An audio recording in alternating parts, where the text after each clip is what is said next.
quase que eu caí aqui no buraco. Vocês estão vendo como ela tá animada? Dá até isso, ela até cair, ela Gente, eu quer. já sou desastrada normalmente, né? Meu pé é desproporcional para o meu tamanho e largura. Então eu vivo caindo mesmo. Mas, enfim, não vou contar esses meus defeitinhos para vocês. É melhor não, gente. É melhor a gente não falar de quedas.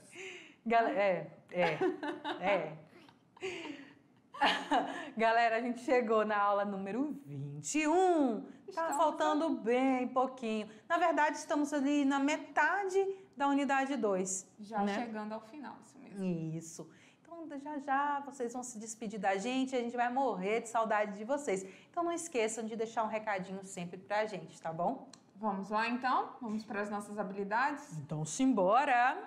Habilidade 1, escolher o registro adequado à situação na qual se processa, a comunicação e o vocábulo que melhor reflita a ideia que pretende comunicar. Compreender de que forma determinada expressão pode ser interpretada em razão de aspectos sociais e ou culturais. Na aula de hoje, nós vamos dar uma revisada no que trabalhamos na unidade 1, a perífrase do futuro, algo que a gente vive falando bastante para vocês e que é muito necessário para que vocês não confundam e consigam compreender para as próximas aulas. Vamos trabalhar todavía aún los comparativos y conociendo expresiones de Paraguay. Olha aí, gente. Então, vamos lá. Perífrases de futuro. Como nós temos visto, temos falado, foi falado bastante na aula, lá na unidade 1, nós vimos que a perífrase é uma... Ops, acontece. E não fui eu dessa vez. Não fui ela, fui eu. A perífrase é uma locução verbal, como vocês já sabem, que é o uso do verbo auxiliar seguido de um verbo no infinitivo. Isso. Não é? Esse infinitivo, ele pode ser no infinitivo, no gerúndio ou no particípio. Lembrando que as formas infinitivo, gerúndio e particípio são as formas nominais do verbo. O verbo auxiliar, ele é conjugado. Como assim? Ele vai ser conjugado em primeira, em segunda ou em terceira pessoa. É ele que determina o modo, se é uma ordem, se é um pedido, é ele que determina tudo isso, o modo subjuntivo, o modo imperativo ou o modo indicativo. E o verbo principal, ele denota a ação, o estado ou o fenômeno. Então, quando nós falamos de perífrase verbal, vocês lembrem-se disso. Não altera o seu aspecto funcional. Nós temos aqui uma tirinha da Mafalda, vocês podem ver. A mesma tirinha que a gente trabalhou lá na unidade 1. Justamente. Lembram disso? Lembra que a gente falou que ela estava ali com uma fita, onde a gente tem a linguagem verbal e não verbal. Ela está com uma fita, ela mede sua cabeça, olha para a direita, olha para a esquerda e chega à conclusão que cabrá aqui todo o que em la escola me van a meter na cabeça? Será que vai caber aqui tudo que na escola eles estão querendo colocar dentro da minha cabeça? E aí a gente vê a perífrase bem aqui, ó. Van a meter. Ellos, terceira pessoa do plural, van verbo a ir. meter. Justamente. Então, não esqueçam, né? As perífrases de futuro, elas são estudadas. Por quê? Porque é uma ação de futuro, né? Justamente. A gente veio aí de 3 aulas falando sobre futuro e a gente continua falando, revisando agora o que nós vimos na unidade 1, do seguinte. É uma ação de um futuro próximo, não muito distante do presente. Então, nós poderíamos até dizer que é uma ação ali do futuro simples. Sim ou não, Tainá? É verdade. Podemos dizer que é uma ação do futuro simples. Só que as perífrases, elas têm aquelas particularidades. Elas são formadas, diferente do português, elas têm as particularidades de serem formadas por verbos específicos. No caso, que nós vimos, é o verbo ir, mais um a, que não é artigo, nem preposição, mas o verbo. Ele é só uma ligação ali entre os dois. Está fazendo só uma ligação. É um verbo no infinitivo. Então, quem vai conjugar sempre? Lembrem-se que é o verbo ir, nós tínhamos visto ele conjugado. No presente do indicativo. No presente, porém, é uma ação que denota futuro. Então, a gente pode falar o seguinte, que a perífrase, ela é algo do presente que denota futuro. Pronto. Por isso que a gente colocou aqui, ó, que é em um futuro não muito distante. Próximo. Não muito distante de onde? Do presente. Do presente. Porque o verbo principal, ou o verbo auxiliar, aqui, ele vai estar conjugado no presente. Yo voy, tú vas, él va, nosotros vamos, vosotros vais, ellos van. Só que é uma ação que vai denotar futuro. Lembrem-se disso. A ação, ela é conjugada no presente, mas a junção dela aqui, ó, o verbo ir, mais o a, mais o verbo no infinitivo, vai denotar futuro. Então, não esqueçam, quando vocês estiverem pensando na perífrase, por que elas estão revisando? Porque é uma ação que talvez venha confundir pelo verbo ser conjugado ali no presente, mas ter uma ação denotando futuro. Vocês lembram que, tanto nas aulas quanto na aula que nós falamos sobre perífrase verbal, sobre as perífrases verbais, e nas aulas que nós falamos do período do pretérito simples, do pretérito composto e do futuro, nós falamos bastante sobre os marcadores temporais. Quem são esses marcadores? Não é? Qual é o papel deles? O papel do marcador temporal é acompanhar justamente o verbo. Dentro do contexto, ele vai demarcar em que momento a sua ação está sendo produzida. E ele vai demarcar também se é um momento agora, se foi um momento passado ou ainda se é um momento de futuro. E ele vai demarcar, por exemplo, se é de noite, por la noche. Olha o futuro aqui, ó. Na próxima semana, em la próxima semana, em la próxima, el próximo lunes. Então, prestem bastante atenção que os marcadores temporais, sejam usados no pretérito ou sejam utilizados no contexto de futuro, eles vão demarcar o tempo. E esse tempo próximo ou um tempo distante. Então, os marcadores temporais estão aí. Olha o Pink e o cérebro, Tainá. Eu gosto muito do Pink e o cérebro. Onde o cérebro sempre quer dominar o mundo e o Pink vai ajudar, mas sempre dá errado. Sempre tem problema. Então, vamos lá na tirinha. Fim de semana. Olha ali o marcador temporal. Já está dizendo que está acontecendo no final de semana.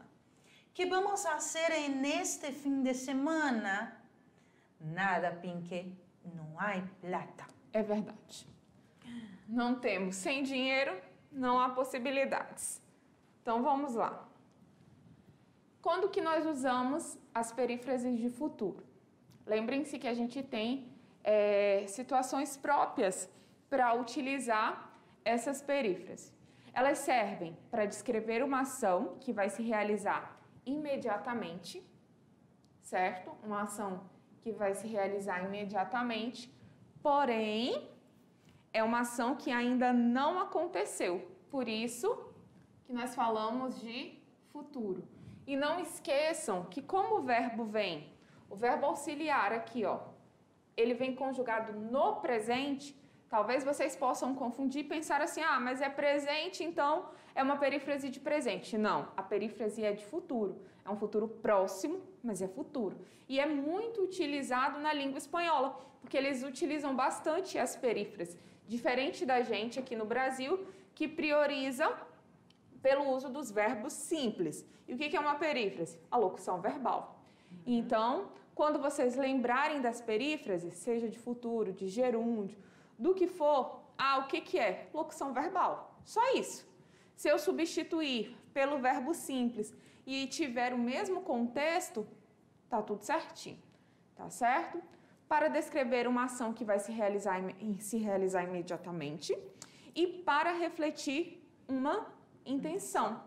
Aí, para descrever a ação que vai realizar imediatamente, agora vou ordenar as carpetas.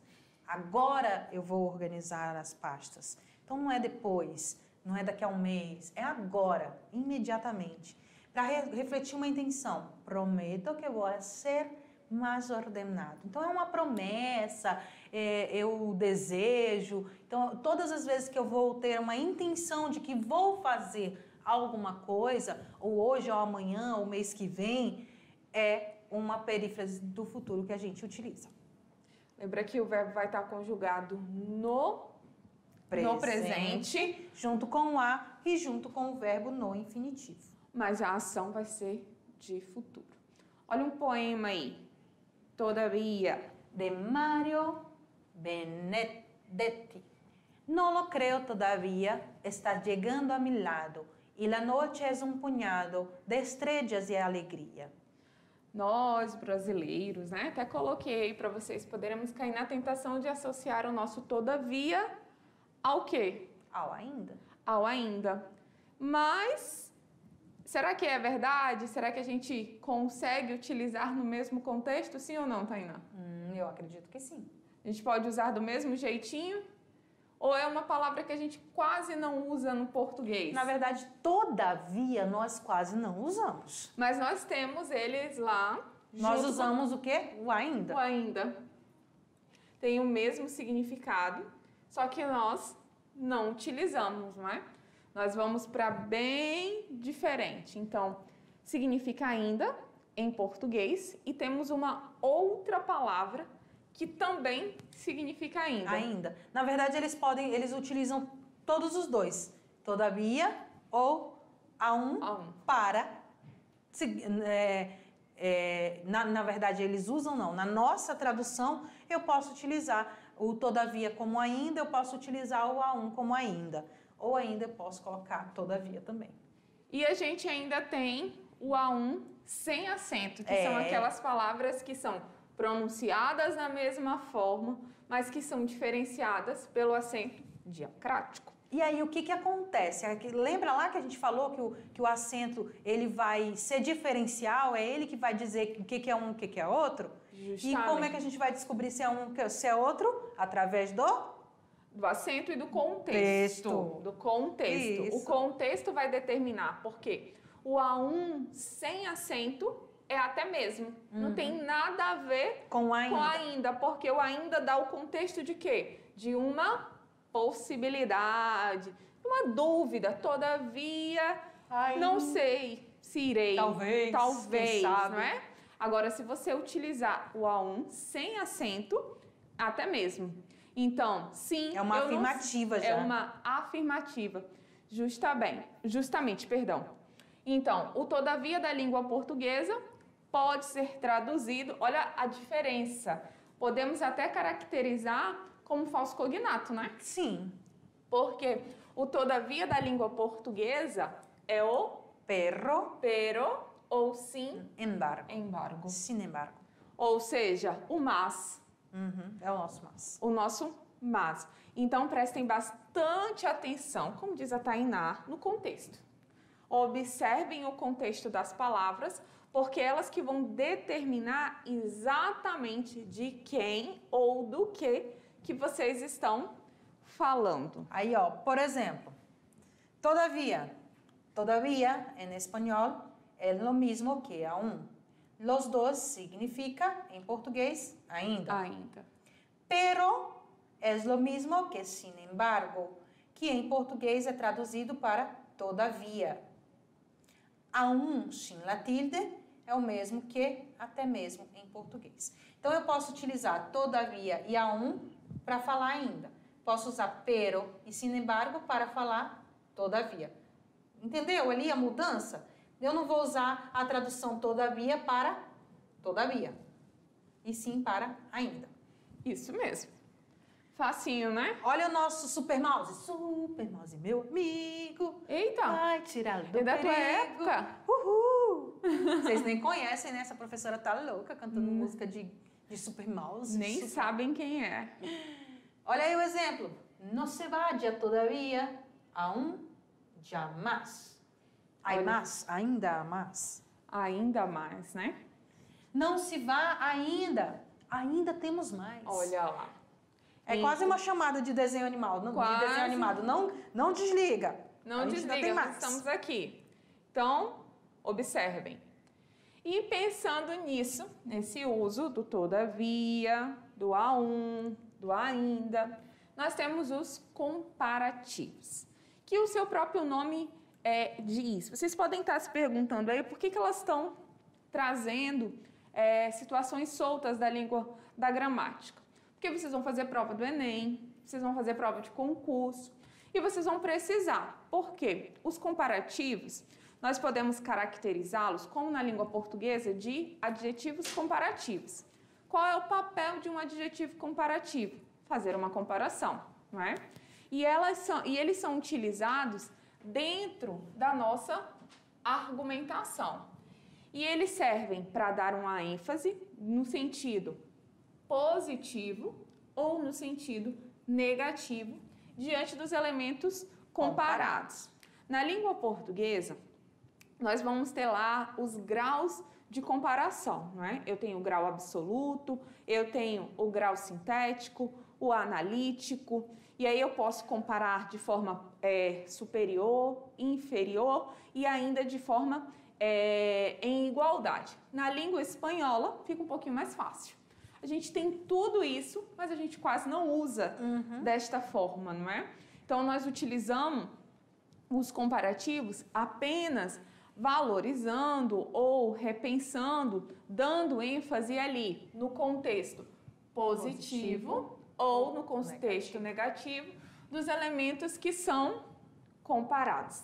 Este invierno hace más frío que el invierno pasado. Olha aqui, ó. Nós temos este, que é o atual, e o anterior. E olha a comparação. Mas Que, perdão. Que é de superioridade, de quantidade, se a gente fosse pensar aí, não é? Mi dinero está tan bueno como el tuyo. Olha aqui, novamente, comparando o dinheiro, o meu com o seu, né? Com o teu. Olha aqui, ó. Tan como. Se fôssemos pensar na língua portuguesa, teríamos igualdade. Isso. Não é? Uma comparação de igualdade. Lo admirava tanto como admirava a seu padre. Olha aí. Temos o uso do artículo neutro. Fazendo o quê? Substantivando Substantivo. o adjetivo, que é admirar. Isso, no caso ele está substantivando um adjetivo, né? Aliás, fazendo isso. E o tanto como também dá a ideia de igualdade. Mas lembrem-se que na língua espanhola nós vamos ter uma ênfase no que é positivo e no que é negativo. Mas a gente ainda tem mais, eu não lembro se a gente colocou nesse slide, o menos que. Sim. Que aí vai ser o negativo lá do negativo. O menos que. El mono es tan bobo como el perro. El perro es tan bobo como el mono. Muito bem. E temos aqui alguns comparativos. Nós vamos estudar um pouco depois, nas próximas aulas a gente vai ter uma aula só sobre apócope, que são as formas reduzidas de algumas palavras, e a gente tem alguns comparativos que são irregulares, que na língua portuguesa também são utilizados. Mas não são aceitos. Isso, mas não são aceitos. Mais bueno, que seria o mais bom na língua portuguesa, já não tem sentido. Então, lembrem-se do contexto. Que seria o melhor. Que é o melhor. Que é melhor. Aí sim. Mais malo. Mais mal. Que é o pior. Que também não tem sentido. Mais grande. Que é o mais grande. e mais pequeno. O mais pequeno. E quando a gente for traduzir ou fazer esse câmbio lá, você vai dizer assim, ah, mas está escrito errado. Não, em espanhol não está escrito errado. Justamente. Não é errado escrever mais bom, mais mal, mais grande, mais pequeno, em espanhol. Mas se você precisar traduzir, você não vai poder traduzir como mais bom e sim como melhor, nem mais mal e sim como pior, nem mais grande e sim como maior, e nem mais pequeno e sim como melhor. Justamente porque aqui na língua espanhola nós vamos ter duas formas. Nós temos as formas regulares e nós temos as formas irregulares. E as duas estão corretas. E aceitáveis. E são aceitáveis. Na língua portuguesa, o mais pequeno, o mais melhor, o mais mal, o mais grande, ele só é aceitável na linguagem coloquial. Então, vocês têm que ter essa atenção, que é o que a gente vem falando em relação à tradução. Ninguém é tradutor mesmo. E sempre essa atenção no nosso contexto. Isso. O contexto vai fazer muita diferença. Ainda sobre os usos do comparativo. A gente tem aqui, ó, o uso das formas regular e da forma irregular. Como a Tainá já havia dito, as duas formas são corretas. E se usam em comparação de superioridade ou de inferioridade.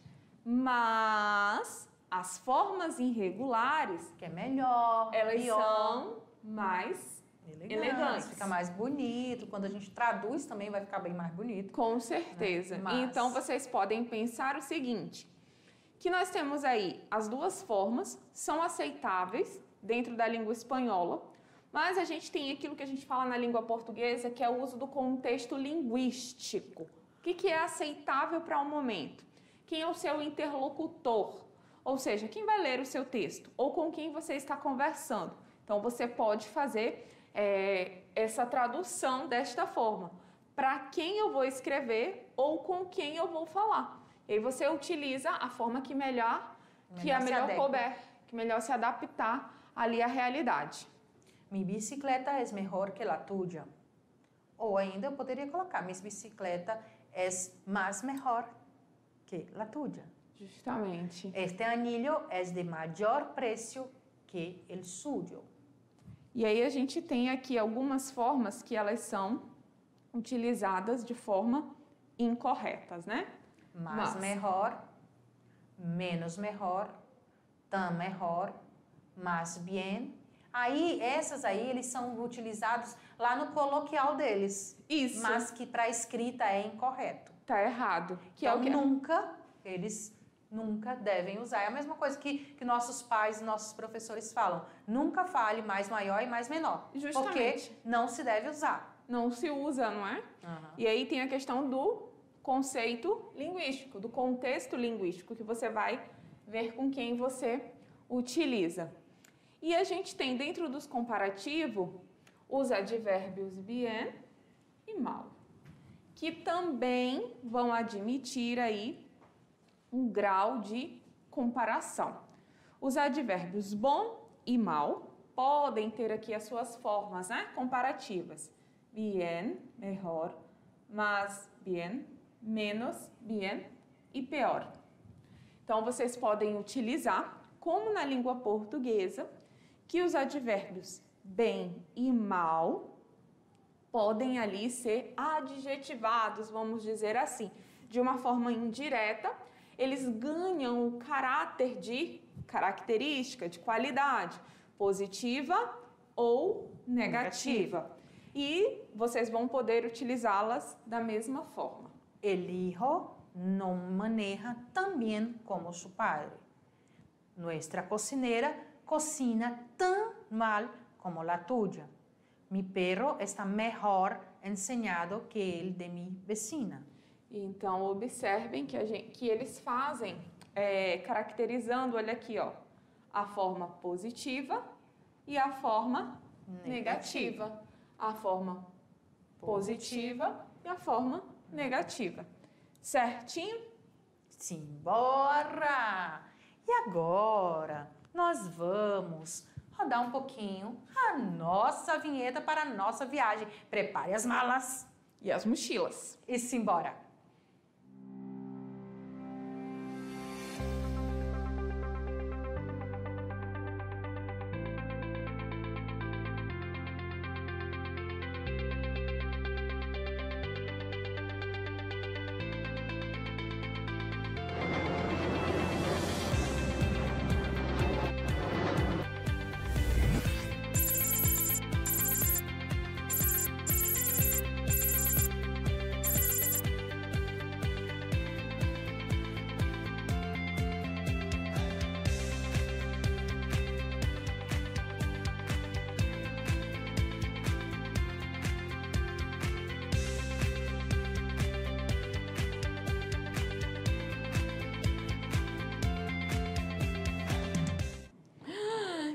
E aí, gente? A gente viajou pra cá pro ladinho.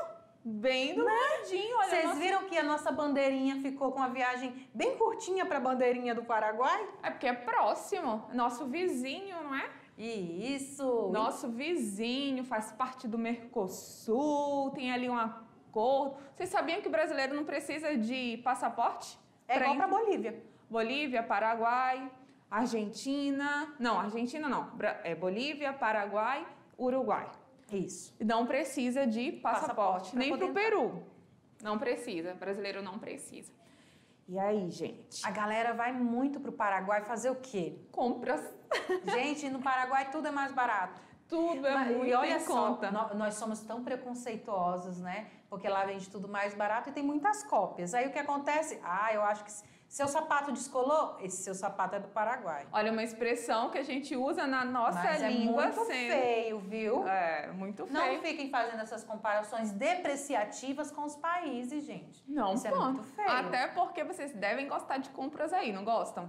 Então. Sem contar que ali em Foz do Iguaçu, onde tem a fronteira com o Paraguai, aquelas cachoeiras são belíssimas. São. E vocês sabiam, olha que curioso, metade da cachoeira é brasileira. A outra metade é paraguaia.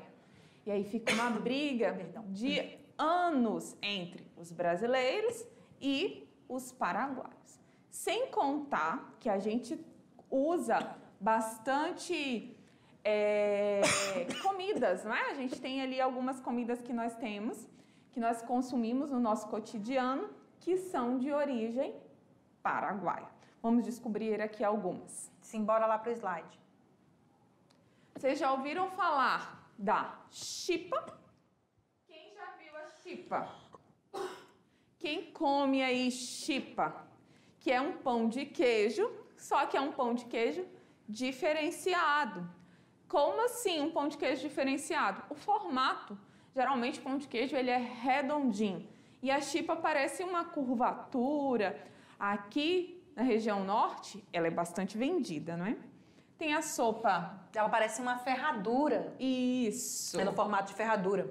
Ela tem, aqui eles têm a sopa paraguaia, que é uma sopa gelada. Olha que diferente. Que ruim. Eu não penso em sopa gelada, gente. E eles são sopa é uma coisa tão reconfortante. E eles têm lá o bori-bori, que é como se fosse... Bom, lá na região nordeste, ele é chamado de bolo de cacto. Para eles é o bori-bori, só que ele é feito de mandioca ou de milho. E isso é muito forte lá na cultura paraguaia, porque pela facilidade que eles têm do cultivo dos dois, tanto do milho quanto da mandioca.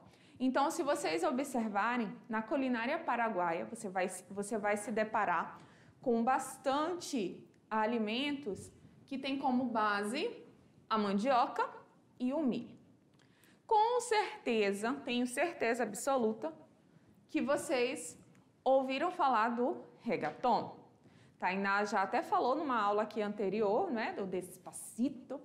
Tenho certeza que vocês devem cantar e encantar. E é de origem paraguaia. Porém, o Paraguai, ele não é conhecido só pelo reggaeton, mas ele tem outros ritmos que são próximos da língua portuguesa, mas que não são tão parecidos, como o guaranhã e a cachaca, que são próprios de lá.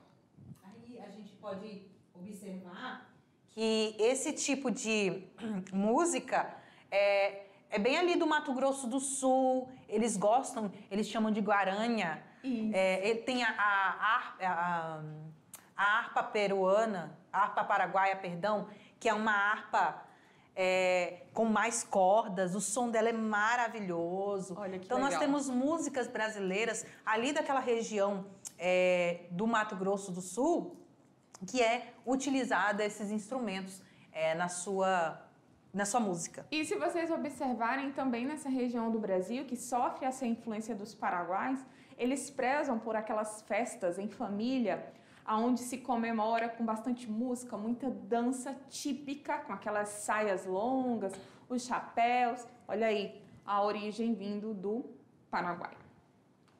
Nós temos também a questão do idioma, não sei se vocês sabem, que lá fala-se espanhol, não é? É o único país da América do Sul que ainda utiliza o Guarani. Não é o Quechua, ele é um dialeto indígena falado pelos índios Guarani. E ele tem como idioma oficial. Não é um dialeto, viu? Ele é utilizado como idioma dentro das escolas, dentro das universidades deles. Então lá não basta falar espanhol, você tem que falar o espanhol e o Guarani, certo? E temos a questão da usina de Itaipu, que também é metade brasileira e metade paraguaia. Por conta do rio, né? Que corta lá a usina, que passa pelos dois países. É igual aqui na região norte, que nós temos o Rio Negro, que de um lado ele é negro e do outro lado ele é Solimões. Isso. Tem a junção é ali. Até o nome daquela dupla sertaneja. Rio Negro, Solimões. Olha vocês aí. Conhecem. Muito bem. Então, diferente de outros países, o Paraguai, ele tem expressões. Só que são expressões importadas. Eles utilizam bastante expressões importadas. Mas aí a gente vai parar e analisar da seguinte forma: contexto. Isso. Qual é o contexto que eles utilizam? Porque tem algumas, acho que tem uma ou duas expressões que nós vamos repetir que já foram ditas em outros países. Aí com outro significado. Com outro significado, certinho? Então é muito importante que vocês saibam de onde está, de onde é o falante, de onde veio o texto, quem foi o escritor, porque isso vai influenciar com certeza na sua compreensão textual. Isso mesmo. E ali, por exemplo, a gente trouxe uma palavra que para nós brasileiros, ela é de uso pejorativo. Ela é uma espécie de insulto mesmo. Só que para eles utilizam de duas formas. Mas vamos primeiro ali na nossa primeira, né? Sim. Não, tá.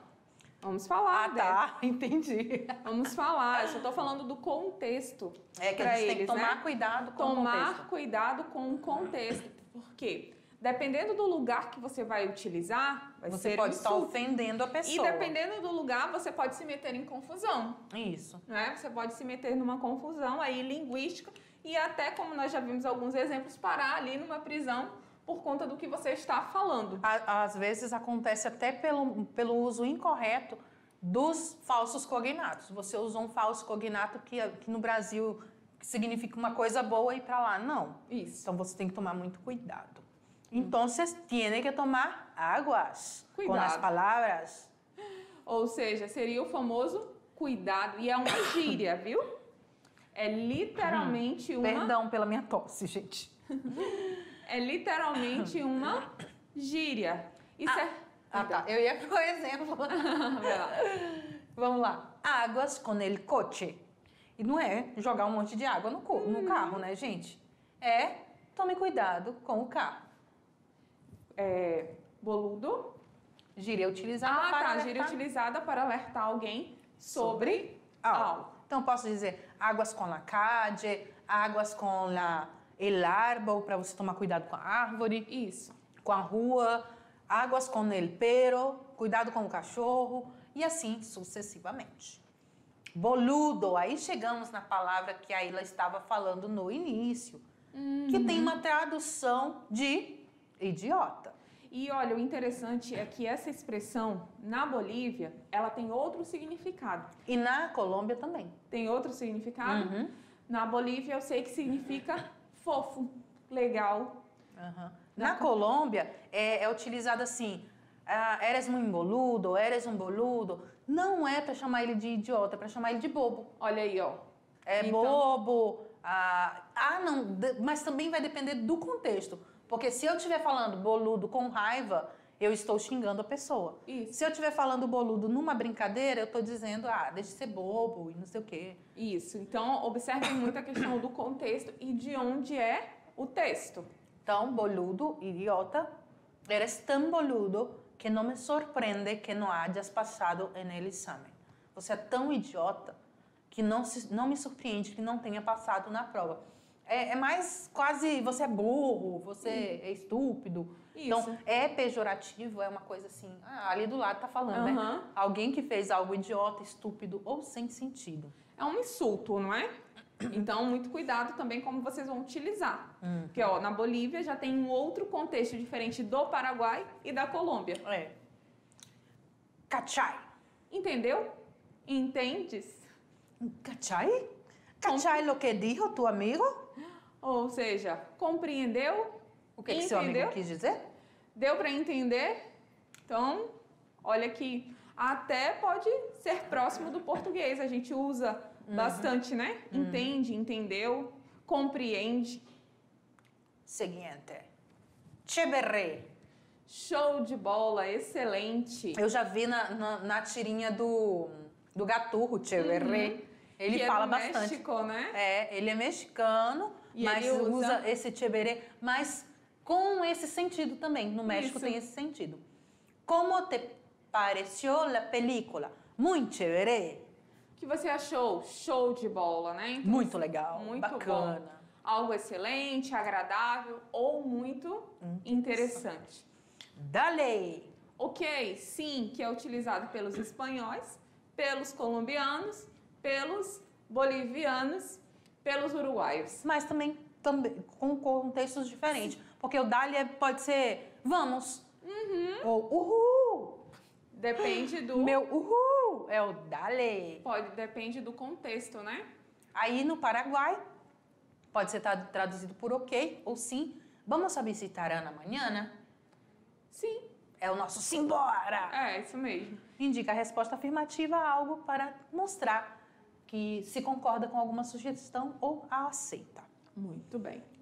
E o último é pilo. Inteligente, esperto, né? A forma de elogio para alguém que é esperto. E para meninos, pilo. Para meninas, pila. Muito. Pablo es muy pilo. Ha sacado la mejor nota de su clase. Olha aí, ele é muito inteligente. Certinho? Então, estamos aí com as nossas referências bibliográficas e chegamos ao final de mais uma aula. Certinho, foi um prazer estar por aqui. Qualquer coisa, manda dúvidas perdão, gente, engatou pelo seu professor presencial Ou pelo YouTube. que nós vamos responder com todo prazer, tá bom? Deixa um joinha, Beijinhos. curte, compartilha, ativa o sininho. Um beijo e a gente se vê na próxima classe. Tchau, tchau.